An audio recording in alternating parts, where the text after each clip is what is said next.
Miércoles 5 de enero. Muchas bendiciones para todos ustedes. Invitamos a que se suscriba a nuestro canal de YouTube de Ramón Romero. Hágalo y así estará contribuyendo a que otros conozcan el Evangelio al mundo entero. Invite a los demás. Será posible que este mensaje se conozca al mundo entero. Lección número 2, el mensaje de Hebreos, para memorizar. Ahora bien, el punto principal de lo que venimos diciendo es que tenemos tal sumo sacerdote, el cual se sentó a la diestra del trono de la majestad en las alturas. Ahí dice en los cielos, Hebreos 8:1. Gracias, Padre, porque tú nos defiendes e intercedes por nosotros en tu santuario celestial, y las acusaciones contra nosotros no suben hasta ti cuando estamos envueltos en tu gracia redentora. Amén. Para hoy, miércoles, Jesús, nuestro sumo sacerdote. ¿Qué es un sacerdote? Un sacerdote era una persona dedicada para administrar las cosas sagradas como mediador entre Dios y los hombres, y para ofrecer sacrificios por los pecados de los hombres.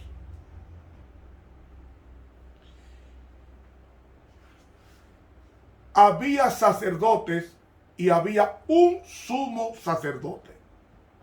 Los sacerdotes podían oficiar hasta el lugar santo, pero el sumo sacerdote oficiaba en los 3 departamentos: en el atrio exterior, en el altar de sacrificio de bronce, en el lugar santo y una vez en el lugar santísimo en el 7º mes, el día de expiación, el día 10.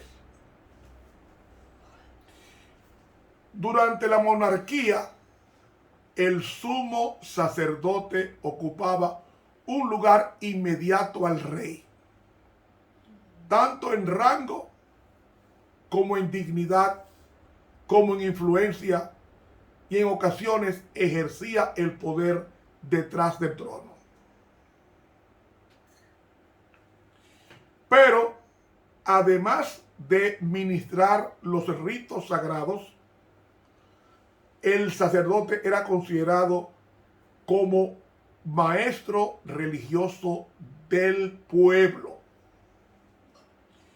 No se debía dedicar a ninguna otra cosa que representara lucro.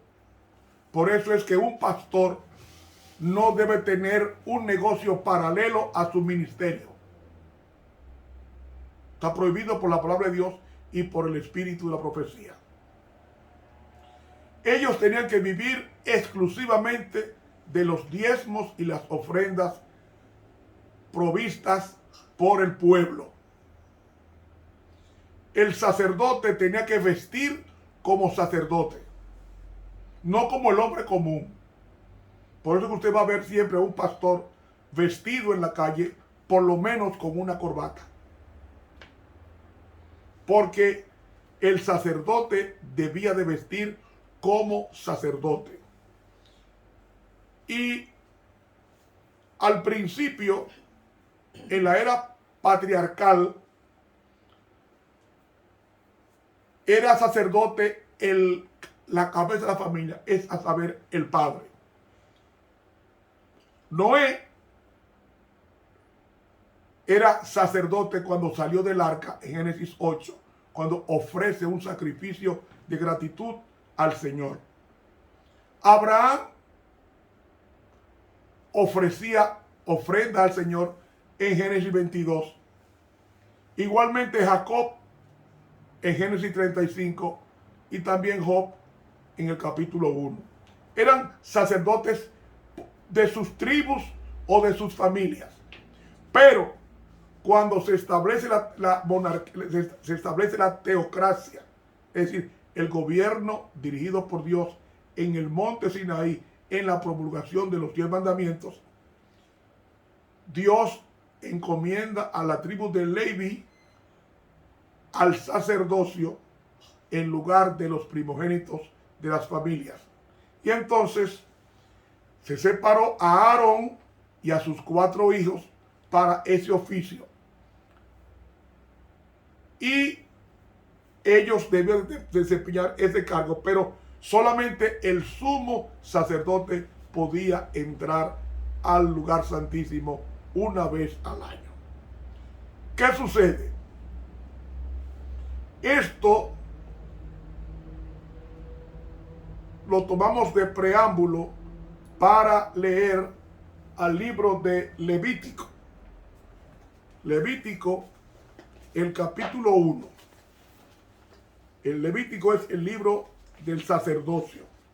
Y vamos a ver algo importante en los primeros 9 versículos de este libro llamado Levítico, capítulo 1.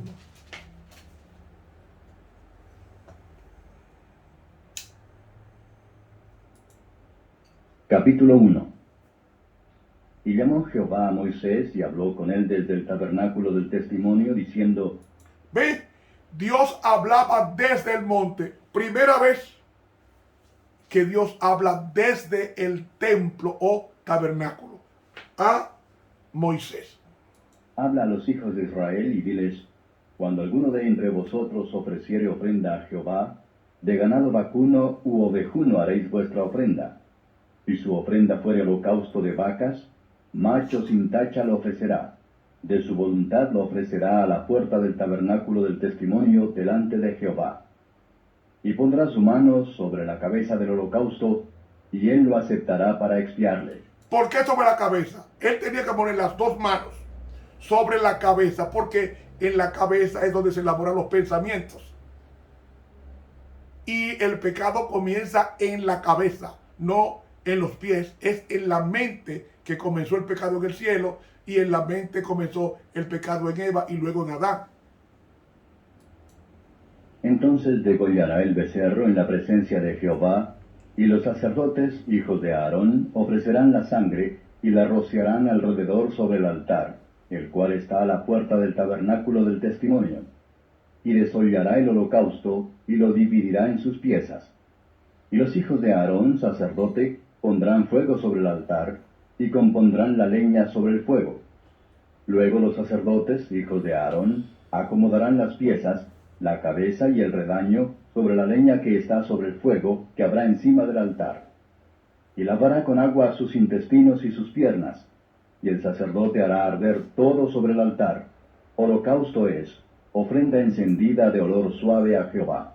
Es decir, cada mañana y cada tarde tenía que haber un cordero ardiendo permanentemente sobre el santuario como ofrenda, y como ofrenda de sacrificio. Y el pueblo tenía 2 momentos de oración colectiva, y era a las 9 de la mañana y a las 3 de la tarde. Eso tenía que pasar con el sacerdocio aarónico. En el versículo 8 de Levítico 10 leemos: y dijo Jehová a Aarón diciendo: tú y tus hijos contigo no beberéis vino ni sidra cuando hubiereis de entrar en el tabernáculo del testimonio, para que no mueran, estatuto perpetuo por vuestras generaciones, para poder discernir entre lo santo y lo profano, y entre lo inmundo y lo limpio, y para enseñar, aquí está, y para enseñar a los hijos de Israel todos los estatutos que Jehová les ha dicho por medio de Moisés. Es decir, el sacerdote era el maestro del pueblo, el que enseñaba al pueblo. ese sacerdocio tenía que ejercerse hasta que Cristo muriera. De ahí que el sacerdocio aarónico solo era un símbolo, creo que es lo que dice Hebreos 8:4. Era un símbolo del sacerdocio que luego vendría y nunca tuvo eficacia realmente por sí mismo para borrar los pecados, porque eran víctimas ofrecidas basadas en la muerte futura de Cristo cuando viniera. Por eso que Hebreos 9 nos dice que era un símbolo para el tiempo presente. De ahí que la ley ritual de sacrificios nunca podía hacer perfectos a nadie. A nadie. Era simplemente una instrucción o una enseñanza de lo que haría Cristo cuando viniera y muriera por nosotros en la cruz del Calvario. Entonces, ese sacerdocio, el arónico, formaba parte de un sistema impuesto solo hasta que viniera Cristo, quien llegaría a ser el sumo sacerdote de los bienes venideros, como dice Hebreos 9:10. Únicamente como consecuencia de su sacrificio y su muerte al final de la era levítica, cuando el sacrificio de por sí mismo quitó de medio el pecado, fue cuando el ser humano recibió el perdón, y todos los animales que fueron muertos en los tiempos del Antiguo Testamento, todos esos perdones fueron confirmados en la muerte de Cristo, porque los animales no pueden perdonar con su sangre.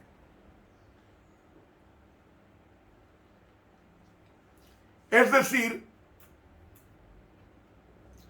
durante todo el período abarcado en el Antiguo Testamento, la salvación era provisoria porque dependía de la muerte de Cristo, que estaba en el futuro, en los días de Aarón y en los días del Antiguo Testamento. ¿Qué sucede? Jesús dijo en Mateo 21 que el pueblo de Israel dejaría de ser su pueblo escogido como consecuencia del rechazo del sacrificio de su Mesías. Dice Mateo 21:40, o mejor dicho, 21:43. Por tanto os digo que el reino de Dios será quitado de vosotros y será dado a gente que haga los frutos de él, es decir, el carácter de Dios imputado en este pueblo. Entonces, como la nación judía rechazó la ofrenda humana, el Cordero de Dios que quita el pecado del mundo, y lo llevó al Calvario, y luego rechazó al Mesías en sus apóstoles, en el año 34 dejó de ser teocracia en el pueblo de Dios y ya el evangelio pasó a los gentiles. Entonces, ¿qué hizo Dios? Dios le quitó el templo a los judíos en el año 70, y tan pronto Cristo murió, los servicios del templo dejaron de tener significado, porque el sacerdocio fue mudado de Aarón al sacerdocio de Cristo, que era conforme al orden de Melquisedec. ¿Cuáles eran las dos características de Melquisedec? Que era sacerdote. Dice aquí en Génesis 14, ahí habla las dos características de Melquisedec que tendría Cristo. Dice así, dice aquí Génesis 14, dos características de Cristo. Entonces Melquisedec, versículo 18, rey de Salem, sacó pan y vino, el cual era sacerdote del Dios alto. Que era Melquisedec, rey de Salem y sacerdote del Dios alto. dos características de Melquisedec que no tenía Aarón, pero sí se cumpliría en Cristo. Por eso es que el sacerdocio es conforme al orden de Melquisedec, que era Melquisedec rey y sacerdote. Pregunto ahora, ¿qué es Cristo hoy? Es sacerdote, sumo sacerdote en el lugar santísimo. El único que podía entrar al lugar santísimo era el sumo sacerdote.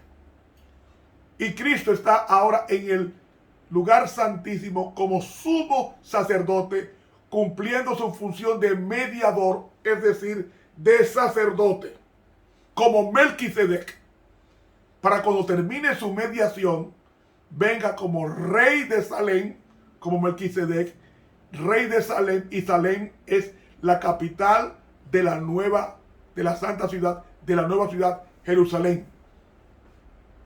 Por eso es que el sacerdocio fue cambiado.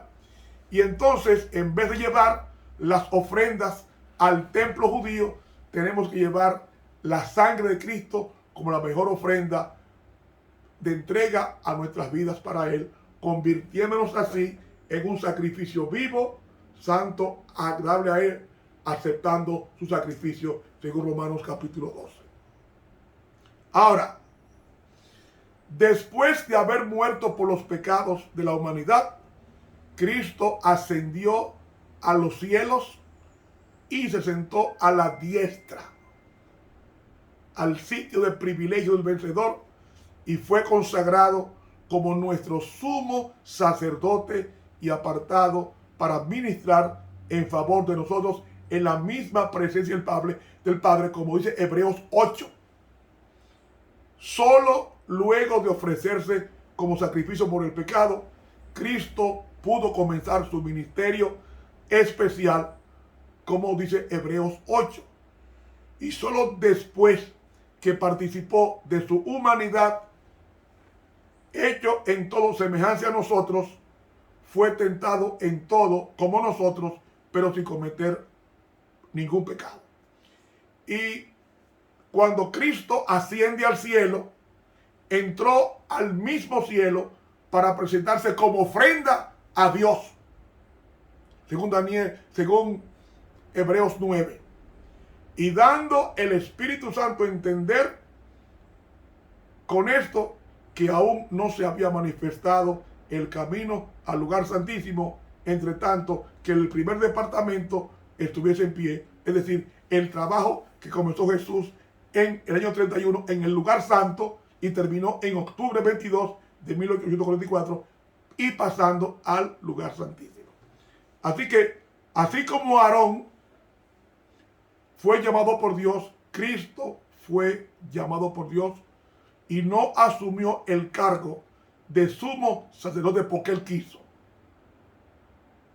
Porque mediante juramento, Dios lo declaró a Jesús sumo sacerdote según el orden de Melquisedec. De este modo, el sacerdocio fue cambiado de la tierra con Aarón al cielo.